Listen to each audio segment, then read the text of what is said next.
Ora, muito boa tarde. Presidente da República felicita novo presidente do Banco de Desenvolvimento Africano. Luanda é palco da Conferência Nacional de Mulheres na Política, edição 2025. 1º de agosto e Cabo Escorpo disputam hoje a Taça de Angola. Inundações na Nigéria matam mais de 100 pessoas. As notícias, edição de sábado, 31 de maio de 2025. Chegamos para informar.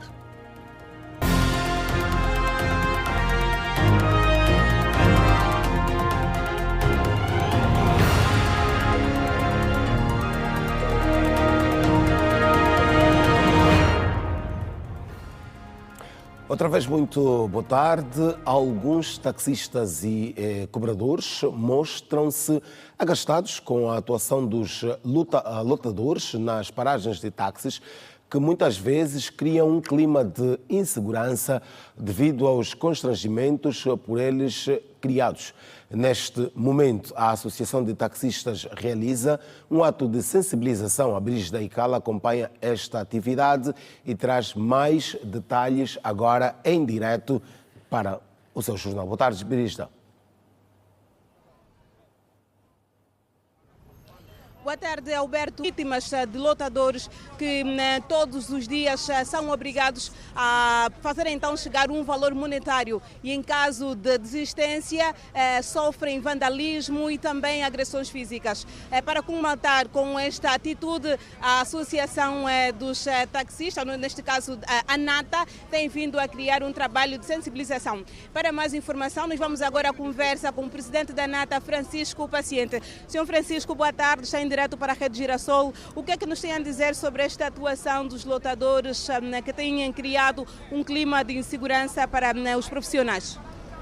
Boa tarde, Brígida. Boa tarde, telespectadores. Nós estamos aqui, como sabe, estamos a passar a visitar os municípios e paramos num instante para acompanhar a sensibilização dos lotadores, não é, nesta relação com os taxistas. É preciso perceber que os lotadores não são chamados por nós, taxistas, para aqui estarem. Não é? Eles surgem, não é? São jovens, adolescentes que procuram ganhar o pão nas paragens, não é? Por falta de outras oportunidades, falta de orientação social.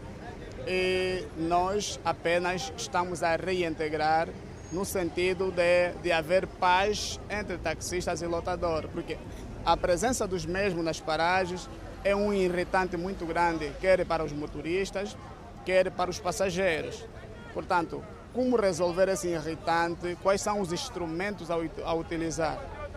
Nós, enquanto Associação de Defesa e Orientação Social dos Taxistas, entendemos de que não somos uma força para a agressão, não somos uma autoridade para proibir. O que nós estamos a fazer é reintegrar esses lotadores, ensiná-los a lidar com taxistas e com os passageiros, a ter ética, a ter profissionalismo durante o exercício da sua atividade e nisto ganharem o pão de forma honesta. Já registramos noutros municípios, há anos atrás, a morte de motoristas e cobradores por parte desses indivíduos. Portanto, enquanto as autoridades vão encarando isso e ainda sem qualquer ação, nós vamos fazendo o nosso papel, não é? O nosso papel social de reintegrar esses jovens para não agredirem taxistas e passageiros. Por isso é que estamos aqui. A campanha está a decorrer em todos os municípios e eu, enquanto representante máximo, vou passando para constatar aquilo que os taxistas estão a fazer ao nível dos municípios. Muito obrigada. Alberto Capitão, foram então os pronunciamentos do presidente da ANATA, Francisco Paciente, que teceu aqui algumas considerações sobre a atuação dos lotadores, que muitas das vezes têm criado clima de insegurança com roubos e também vandalismo de viaturas. E afirmou aqui que já foram registradas 2 casos de mortes de taxistas, protagonizados supostamente por estes indivíduos considerados então pela classe como lotadores. Esta é uma matéria que nós vamos levar todo o desenvolvimento logo mais no Girassol Jornal. Alberto Capitão, por agora é tudo. As imagens são de Bruno Costa, Brígida Icala, a partir do Benfica. Boa tarde. Muito boa tarde, Brígida Icala e o Bruno Costa, que acompanham a preocupação dos taxistas de Angola. E nós seguimos com outras. Mais de 3.000 pessoas morreram nas estradas do país no primeiro trimestre deste ano. Luanda é a província com o maior número de vítimas.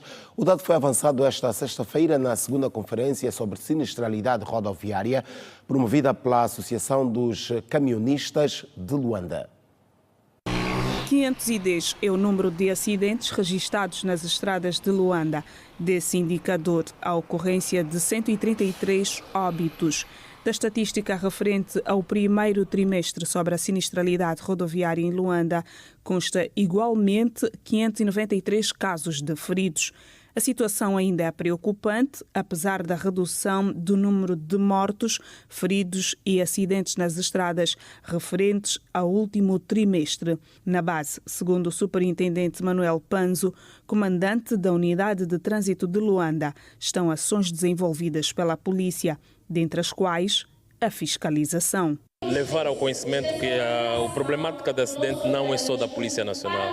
Portanto, tem que haver sinergias de outros entes da sociedade, de outros atuantes ao nível da sociedade, para que todos nós, de braços dados, levássemos a cabo então ações de prevenção, ações de consciencialização, para que haja, portanto, uma certa redução de acidentes. Portanto, foram várias ações, desde a da polícia em específico, que é a fiscalização, sensibilização, e também incluímos algumas associações. O excesso de velocidade é apontado pelas autoridades como a principal causa de acidentes nas estradas. Porém, as associações vão mais a fundo.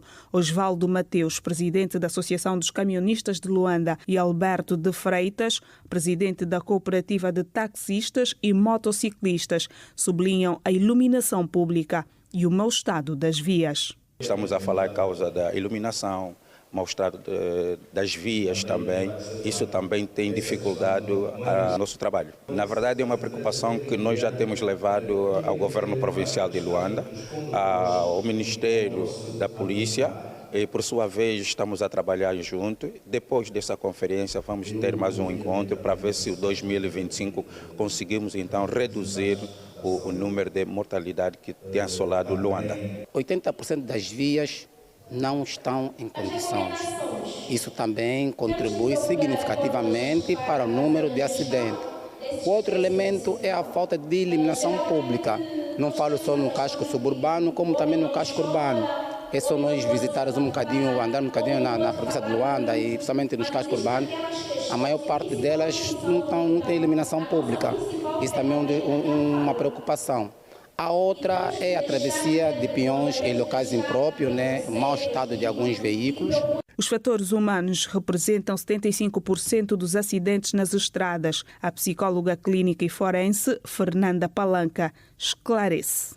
O fator humano, nós olhamos para as questões de saúde mental, as questões de saúde física, e falamos da visão holística do ser humano, olhando para aquilo que são os aspectos que comprometem a cognição do sujeito, principalmente quando estamos a falar de acidentes rodoviários.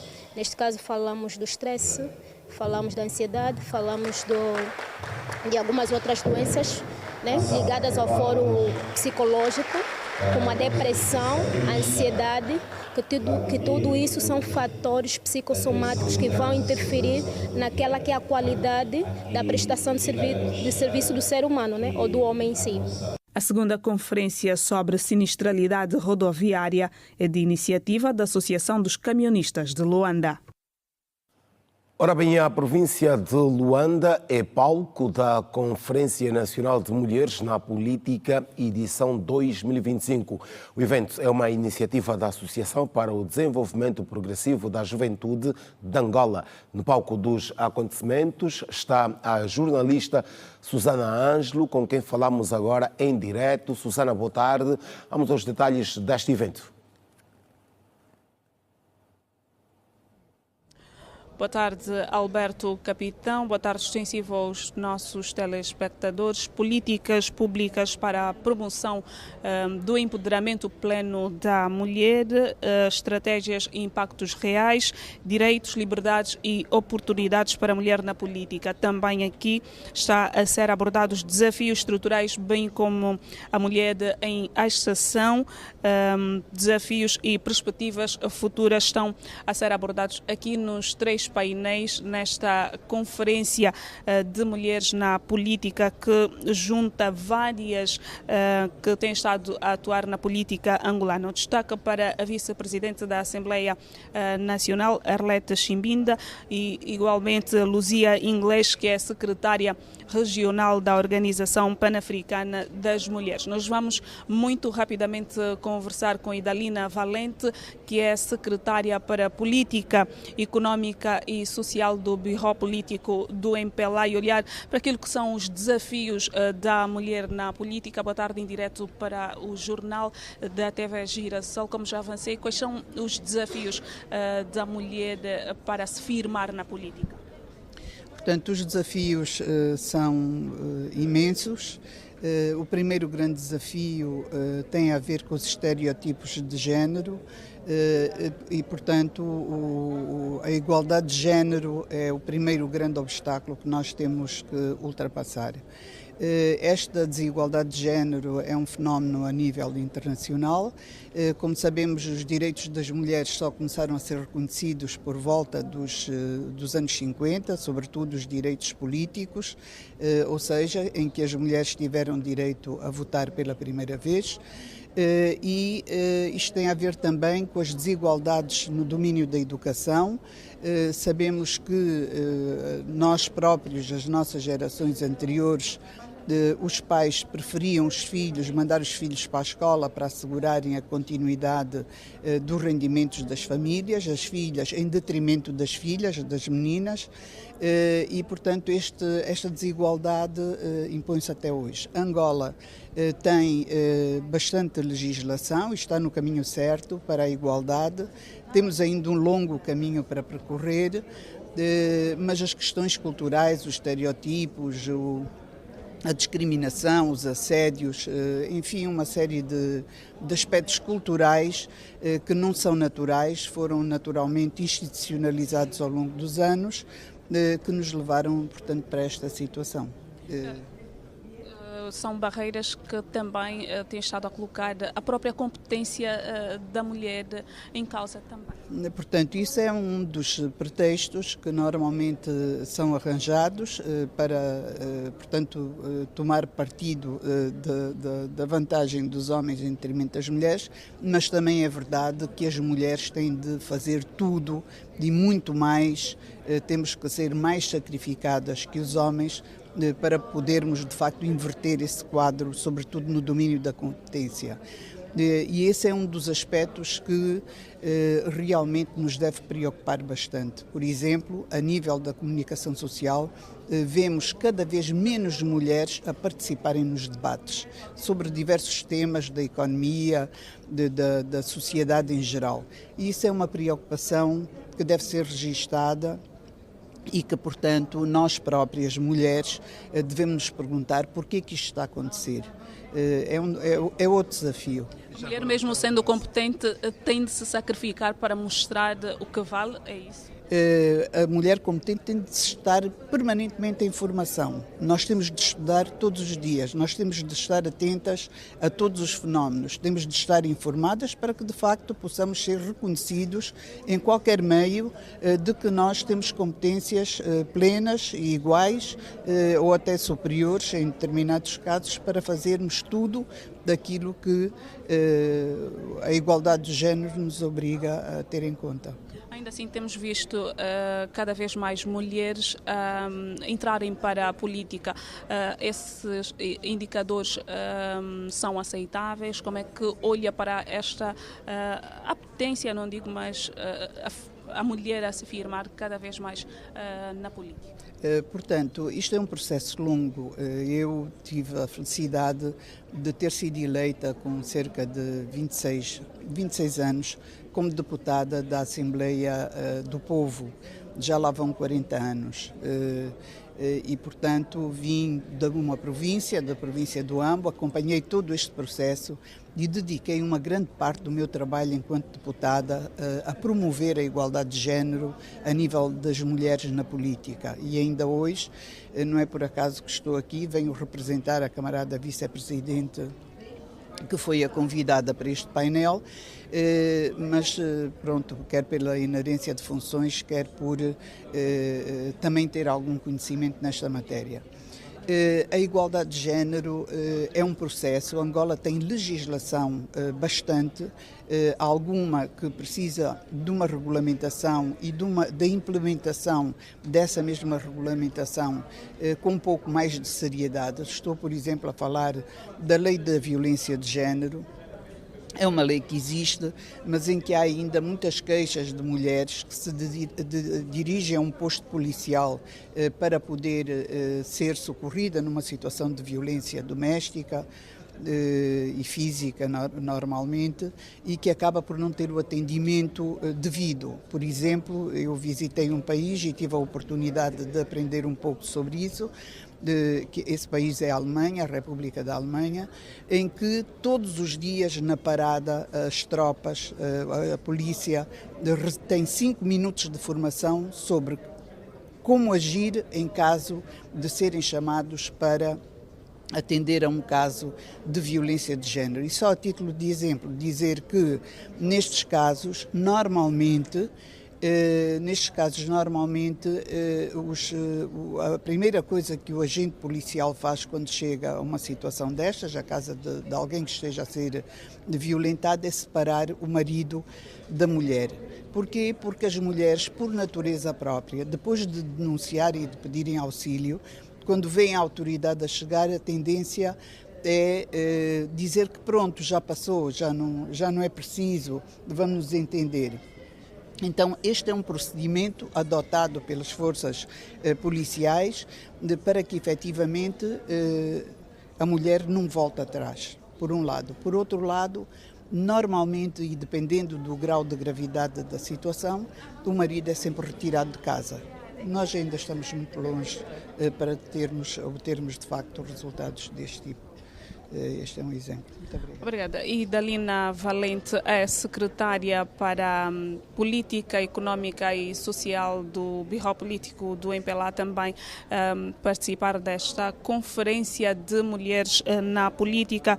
Mais do que um espaço de escuta e reflexão, o que se pretende é que esta conferência seja um caminho para a construção coletiva de soluções políticas e propostas legislativas da mulher, ou do empoderamento pleno, da mulher na política. É um assunto que nós vamos trazer ao detalhe, certamente, no Girassol Jornal. A partir da Conferência de Mulheres na Política, Miguel Suame, Susana Ângelo, boa tarde.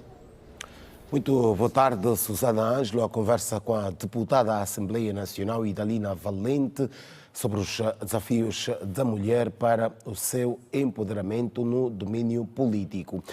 Ora bem, nós voltamos às notícias que têm que ver com as Forças de Defesa e Segurança, mais concretamente do SIC, o Serviço de Investigação Criminal, que frustrou uma tentativa de exportação ilegal de minerais e apreendeu 100 contentores de quartzo no porto de Luanda. A carga tinha como destino a República Popular da China e violava o decreto presidencial número 185/24, que proíbe a exportação do referido minério.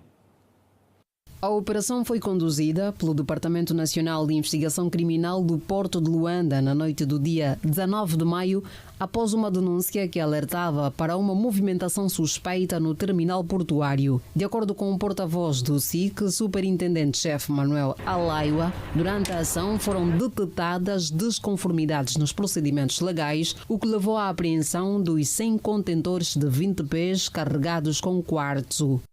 As alegações apresentadas pela empresa não colhem.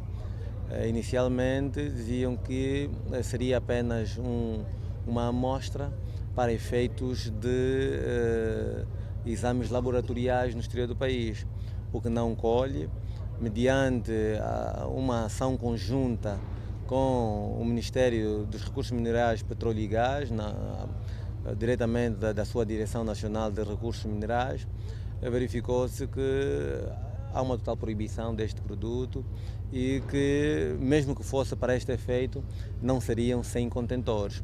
Estamos a falar que cada um dos contentores carregava precisamente 30 toneladas. Se olharmos por 100 contentores, estamos a falar de 3.000 toneladas de quartzo que seriam exportados no nosso país. A carga estava sob responsabilidade de uma empresa nacional que pretendia realizar a exportação de forma fraudulenta, de acordo com o porta-voz do SIC. Até o momento, os representantes da empresa não foram detidos, mas já foram formalmente notificados. A empresa em causa, que é a detentora deste material, que é a exportadora, trata-se da empresa GF Mining Industry. Portanto, é a empresa que é detentora desta mercadoria e, naturalmente, os seus representantes estão já notificados para serem ouvidos nos autos e, dali, naturalmente, decidir em sede de processo. O processo foi imediatamente remetido ao Ministério Público, que vai dar seguimento aos trâmites legais. O quartzo é o quarto mineral mais abundante da Terra e tem larga aplicação como material de adorno, como fundente, abrasivo e também é utilizado em aparelhos ópticos e eletrônicos, como a produção de painéis solares. O material apreendido vai ser entregue ao Ministério dos Recursos Minerais, Petróleo e Gás como seu fiel depositário. A manutenção e transformação digital das técnicas clássicas e a aplicação da inteligência artificial para reduzir custos nas empresas públicas de água e saneamento estiveram em análise nesta sexta-feira durante uma jornada técnica que reuniu engenheiros e especialistas do setor aqui em Luanda. É necessário termos equipamentos e muitas vezes os nossos recursos são exíguos e nos criam alguns constrangimentos do ponto de vista de gestão de estoque de material. E então, com essas formações, vão nos habituar ou vão fazer com que os nossos técnicos, dia após dia, consigam, de facto, cumprir e interpretar da melhor forma a importância dos planos de manutenção. Uma manutenção eficiente faz também com que os custos de manutenção a nível da empresa reduzam. E com essa redução nós conseguimos então fazer outros investimentos, que é do ponto de vista de aquisição de equipamentos. Foi a pensar nisso que decidimos promover ou realizar essas jornadas técnicas, no sentido de trazer aqui à tona soluções inovadoras para este setor. Essas soluções cingem-se no âmbito das boas práticas de manutenção, nomeadamente a inclusão digital nos processos de manutenção, propriamente na operacionalização dos ativos, na manutenção, seja preventiva, corretiva dos ativos e muito mais. Isaías Correia, diretor comercial de uma instituição ligada à reparação e venda de máquinas voltadas para este fim, fala de como a falta de manutenção contínua afeta diretamente a população. Temos todo um sistema montado desde a captação, tratamento e distribuição de água que depende destes equipamentos. A ausência deles faz com que haja uma necessidade maior junto da população e que as distribuições habituais por cisternas sejam cada vez mais caras e com água de cada vez pior qualidade. Uma vez que se fala da transição digital em quase todos os setores, nesta jornada técnica ficou igualmente patente a implementação da inteligência artificial como medição dos parâmetros de qualidade da água e ajuda na tomada de decisões mais precisas. Temos, no âmbito dos equipamentos que existem para a medição dos parâmetros de água, os parâmetros da qualidade da água, realmente temos a capacidade de fazer umas análises cada vez mais baseadas em inteligência artificial. Neste momento já é possível obter dados, a partir dos dados das análises, conseguir fazer com base em sistemas que são pré-treinados, conseguir fazer a emissão de suporte à decisão, a emissão de pareceres que suportam a decisão e que permitem que realmente haja uma maior facilidade em realmente tomar decisões cada vez mais precisas. Engenheiros e especialistas analisam questões de manutenção e transformação digital das técnicas clássicas e a aplicação da inteligência artificial para reduzir custos nas empresas públicas. Ora bem, cerca de 35 instituições públicas e privadas, especialistas nacionais e estrangeiros, discutiram nesta semana o nível de atendimento e satisfação dos clientes angolanos. O evento que decorreu aqui em Luanda teve como foco o cenário atual do mercado nacional. Foram cerca de 268 participantes, 38 oradores, 35 instituições, entre públicas e privadas, que discutiram sobre o nível de atendimento e satisfação dos clientes angolanos e a relação cliente-empresas, nesta quinta-feira, no fórum denominado CX Session. Este evento surgiu como uma necessidade que o mercado angolano enfrenta no que diz respeito à satisfação dos serviços prestado pelas empresas, ou seja, as pessoas reclamam sobre os atendimentos que vão recebendo, a maneira como as organizações se relacionam com elas e também muitos utentes, falamos aqui do cidadão, reclama sobre os serviços que são prestados em algumas instituições públicas onde frequentam. Especialistas nacionais e estrangeiros e sob o olhar do público atento procuraram cingir-se na experiência do cliente como fator de competitividade e diferenciação na era da concorrência global.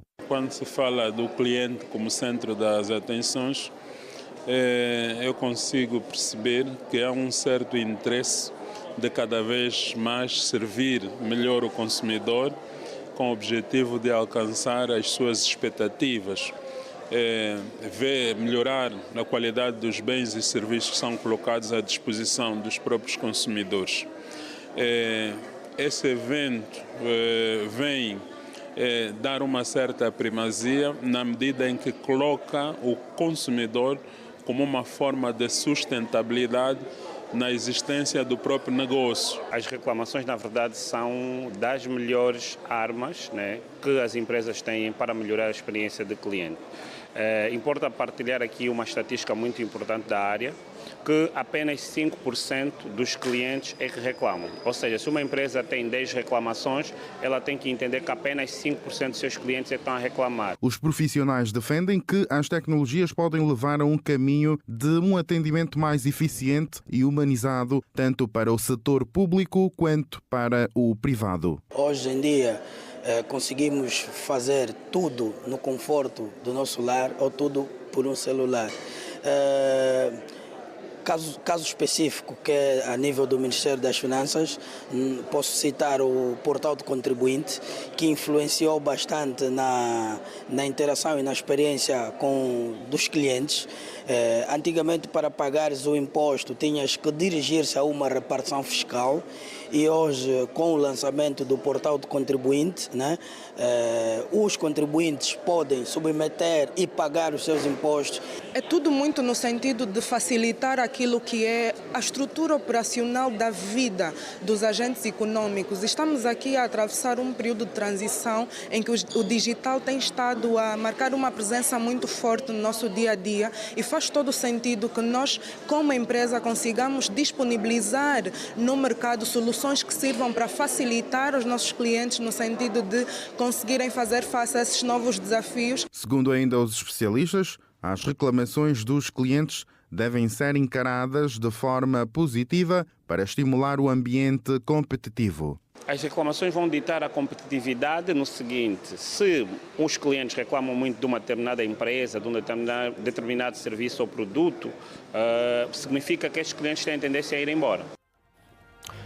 Ora bem, é com esta nota dos especialistas que discutiram sobre questões ligadas à inteligência artificial que fazemos o primeiro intervalo da tarde. Daqui a pouco voltamos para outras atualidades, com destaque para o desporto. Boa tarde.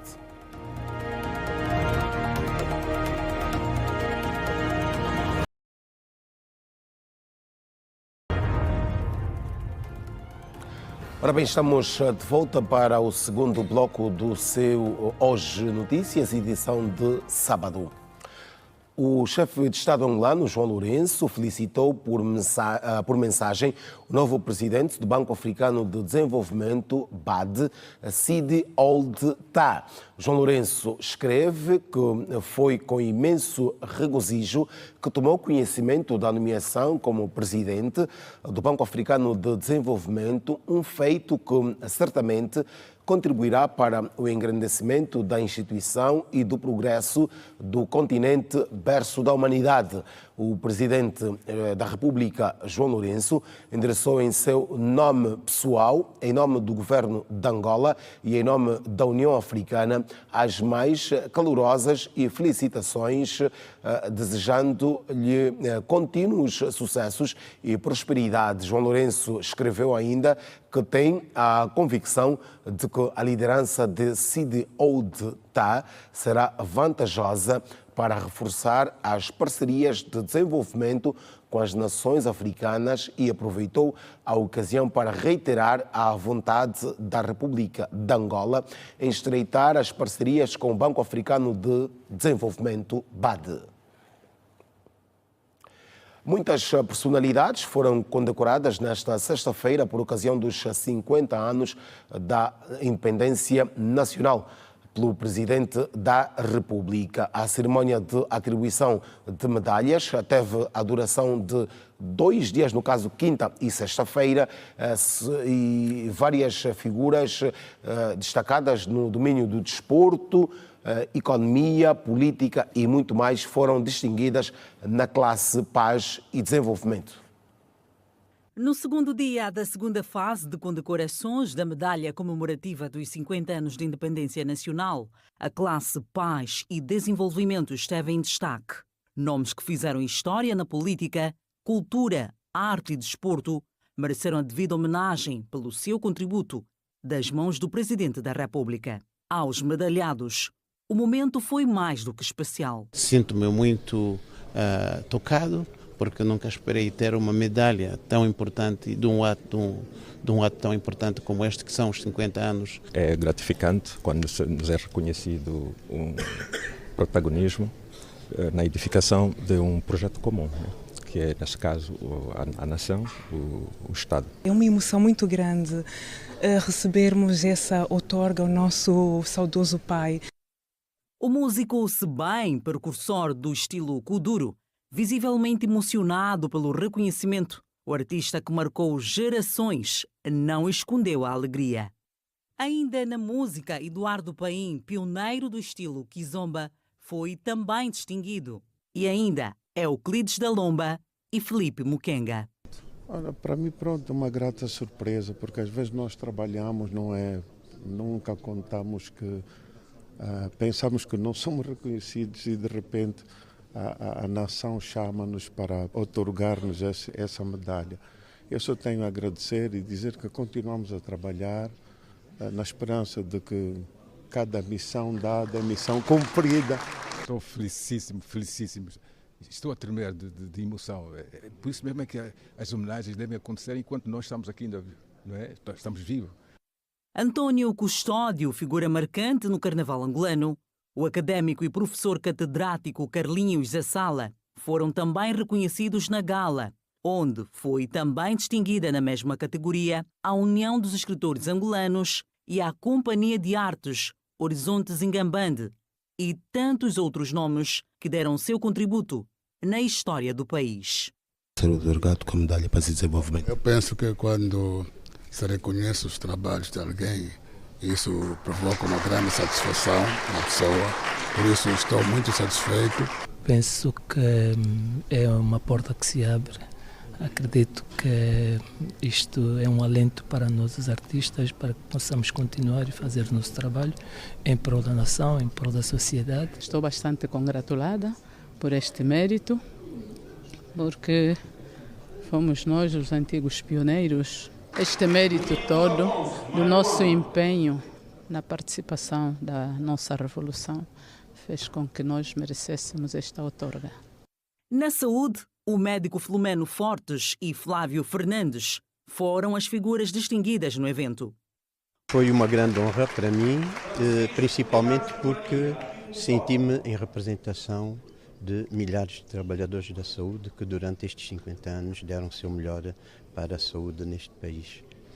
O bispo da Igreja Metodista, Gaspar João Domingos, também foi reconhecido.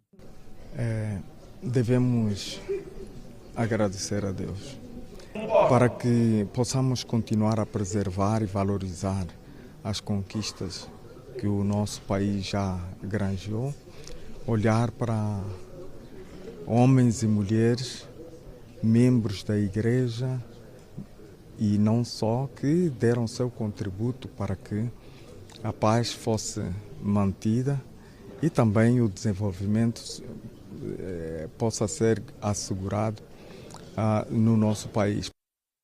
Ora bem, um programa de condecorações deve decorrer até finais de 2025. Olhamos agora para a página desportiva. A Seleção Nacional de Futebol continua a preparar-se, no caso, para a Operação COSAFA. Pedro Gonçalves e pupilos realizaram o treino desta sexta-feira no estádio 22 de junho, sem o avançado do Petro de Luanda, Gilberto Gibelé. A faltarem poucos dias para a Taça COSAFA, os Palancas Negras continuam a aprimorar os aspectos técnicos e táticos, diferente do habitual no 11 de novembro. Na tarde desta sexta-feira, os Palancas Negras usaram o estádio 22 de junho para mais uma sessão de treino, antes mesmo do selecionador nacional Pedro Gonçalves fazer a redução do grupo para 23 jogadores, e notou-se a ausência do avançado Gilberto Gibelé. Os jogadores do 1º de agosto vão apenas juntar-se ao grupo depois da final da Taça de Angola, tal como também Mindinho, jogador do Cabo Escorpe do Palanca. A seleção nacional viaja na segunda-feira para a África do Sul, palco da competição, que acontece já no dia 4 e vai até ao dia 15 de junho. Falamos da Taça de Angola em futebol, que acontece hoje a partir das 17 horas no Nacional 11 de novembro. O 1º de agosto e o Cabo Escorpe do Palanca lutam para levar para casa o desejado título para a sua galeria.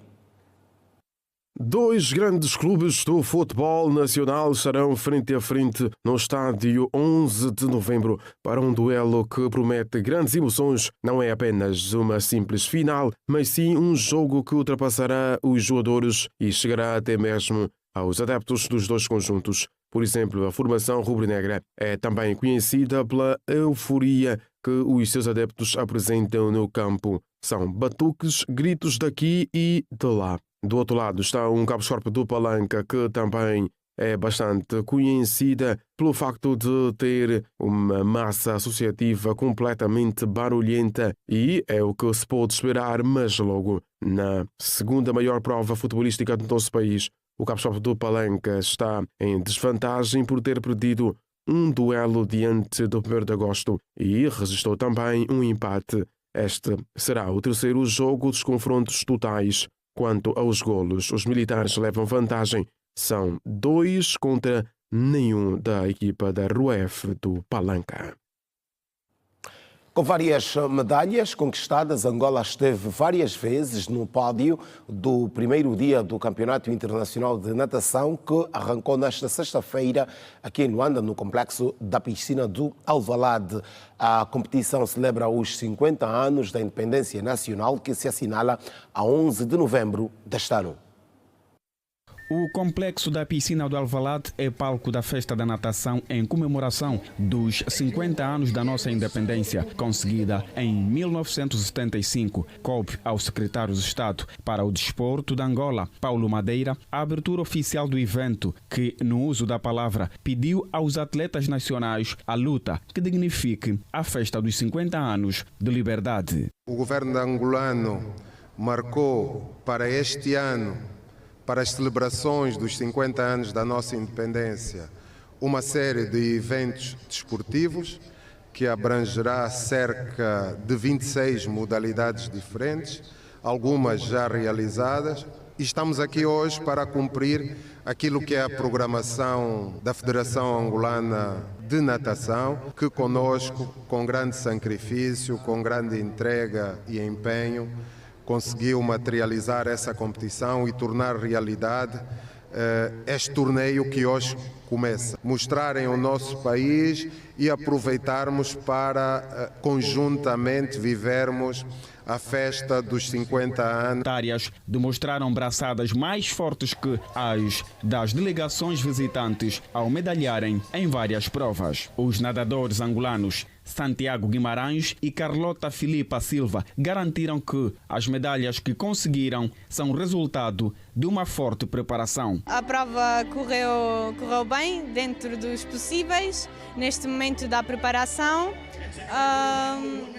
Agora é ver os erros que cometi na prova e melhorar e da próxima vez tentar ganhar a prova. O segredo é os treinos, correram muito bem, fui muito bem preparado para estas provas e pode-se ver pelos resultados. Vou dar o máximo, vou mostrar, treinei para isto e vou dar o meu melhor. Quem também não escondeu a sua satisfação por estar no pódio é o nadador moçambicano Diego Boca. Foi muito boa, eu não estava à espera, dei o meu melhor, tenho treinado muito e foi o que foi. Consegui de bronze, não estava à espera, sempre quis o primeiro, mas o bronze não está mal. Acredito que vou nadar bem, é o primeiro dia. E tem amanhã e tem depois, então acredito que nos outros dias vou fazer melhor. A prova que começou nesta sexta-feira, 30 de maio, vai até o próximo domingo, dia 1º de junho. Participam do Campeonato Internacional de Natação a Zâmbia, Namíbia, África do Sul, Moçambique, Portugal, Cabo Verde e Angola, anfitrião. Ora bem, sobre o desporto, poderá acompanhar mais daqui a pouco no Desporto na Rede outras notas da atualidade, com destaque também para a final da Liga dos Campeões Europeus, onde vão se defrontar hoje o PSG de França e o Inter de Milão de Itália. Seguimos para a página internacional. Torrentes chuvas antes do amanhecer desencadearam inundações que mataram pelo menos 111 pessoas numa cidade mercantil onde agricultores do norte da Nigéria vendem os seus produtos para comerciantes do sul, disseram autoridades locais nesta sexta-feira, prevendo que o número de mortos poderá aumentar. As comunidades no norte da Nigéria têm experimentado períodos prolongados de seca, agravados pelas mudanças climáticas e chuvas excessivas que levam a inundações severas durante a breve estação chuvosa. Em vídeos e fotos divulgadas nas redes sociais, as águas das enchentes cobriram bairros e casas que ficaram submersas com os seus telhados quase invisíveis. Com água até à cintura, os moradores tentaram salvar o que puderam ou que podiam ou resgatar os outros, no caso, pessoas que estavam no sinistro. Mokwa, quase 380 quilómetros a oeste de Abuja, é um importante ponto de encontro onde os comerciantes do sul da Nigéria compram feijão, cebola e outros alimentos de agricultores do norte, e foi a cidade mais afetada pelas chuvas torrenciais.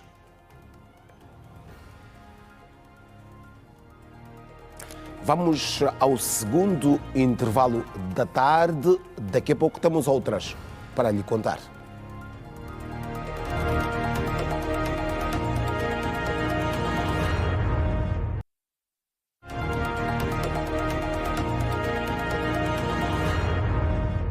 Outra vez, muito boa tarde. De volta para a terceira e última parte do seu Hoje Notícias, edição de sábado.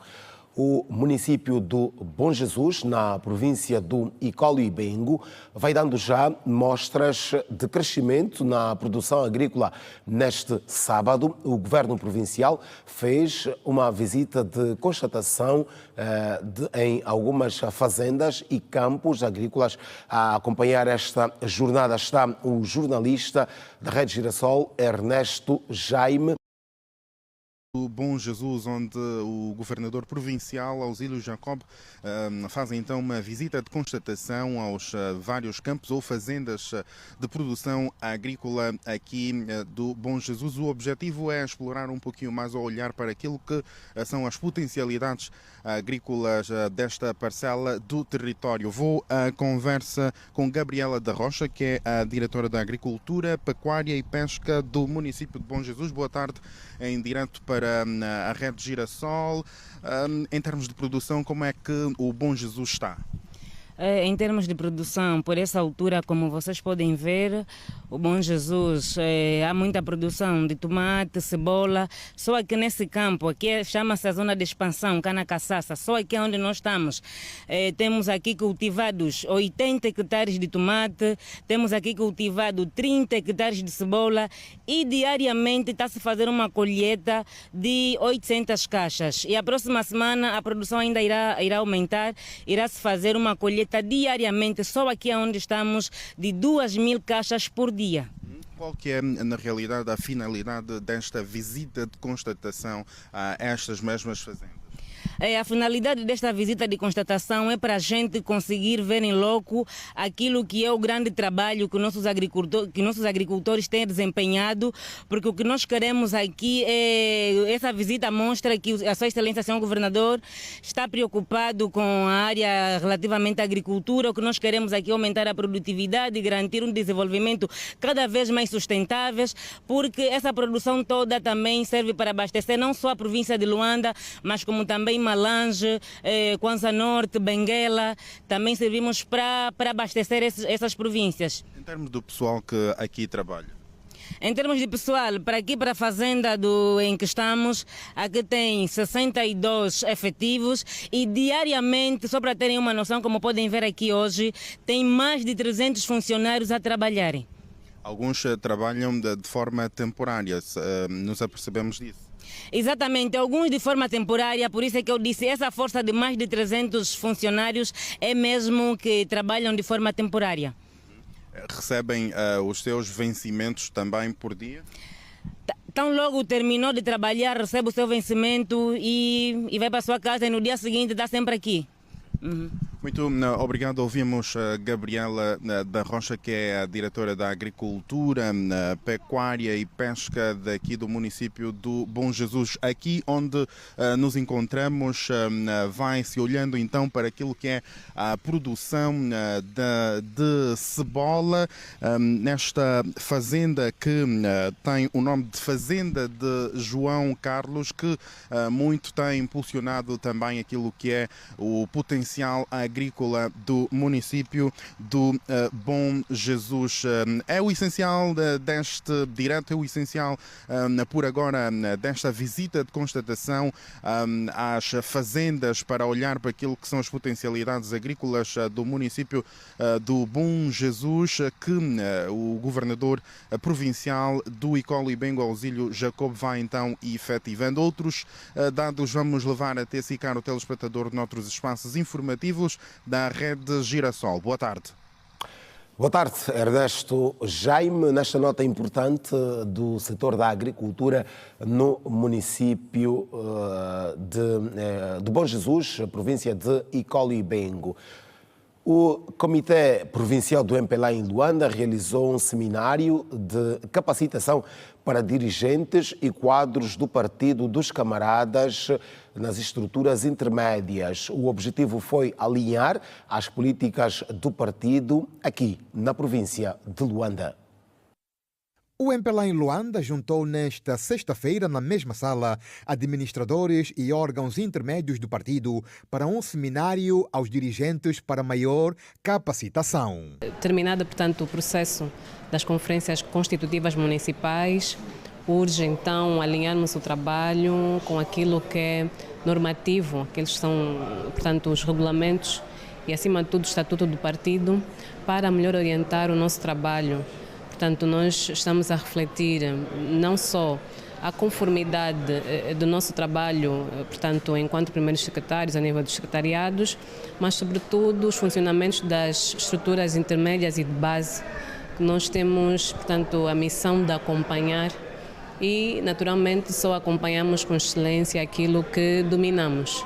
O seminário de capacitação teve como objetivo alinhar o estatuto da organização, tendo em conta também a nova divisão política administrativa. O partido acompanha todas as ações do governo. Foi assim que foi necessário, no âmbito da nova divisão político-administrativa, criar um novo município e foi criado também um novo comitê municipal do partido. Que os dirigentes de facto que conformam este comitê municipal não são novos, alguns pertenciam a outros níveis, quer dizer, a níveis comunais ou distritais e ascenderam ao município, e é necessário sim que tenham algum conhecimento, não só das suas funções, mas daquilo que são as regras e os princípios do nosso partido MPLA.